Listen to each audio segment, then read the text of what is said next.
Pour la première fois dans l'histoire du Parlement tunisien, les blocs parlementaires et le gouvernement se sont mis d'accord pour déléguer au chef du gouvernement le pouvoir de publier des décrets-lois. Cet accord de principe permettra au chef du gouvernement de gouverner par ordonnance durant 2 mois. Najwa Bacha. Une cinquantaine de députés étaient présents dans l'hémicycle du Palais du Bardo. Les autres ont dû intervenir et voter à distance.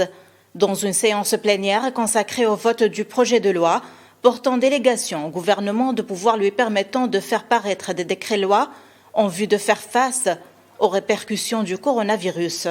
Il y a un consensus large de tous les partis, tous les groupes parlementaires, que ce soit ceux qui sont dans le gouvernement ou ceux qui sont dans l'opposition, comme nous.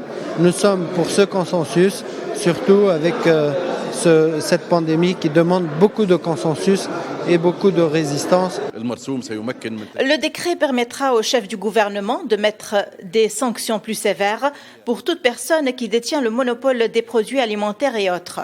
Le décret permettra aussi la modification des sections budgétaires et l'affectation des crédits financiers au ministère de la Santé. Il permettra également des sanctions plus sévères pour toute personne qui ne respecte pas la quarantaine. Le recours à l'article 70 est une responsabilité, selon le chef du gouvernement, qui a affirmé que ce texte est une arme qui permettra au gouvernement de mener la guerre contre le coronavirus. Je ne pensais pas que cette demande créerait autant de polémiques. L'objectif étant l'accélération des procédures et la mise en place des mesures annoncées. Nous avons soumis 13 mesures qui nécessitent des textes de loi. Nous sommes en guerre contre le coronavirus et nous ne sommes en aucun cas dans une guerre de prérogatives. Yassir Farfer a également indiqué que c'est le gouvernement qui dirige la guerre contre l'épidémie, dans la mesure où il constitue la partie de l'exécutif, détenant les outils nécessaires pour prendre les décisions et les mesures capables d'y faire face.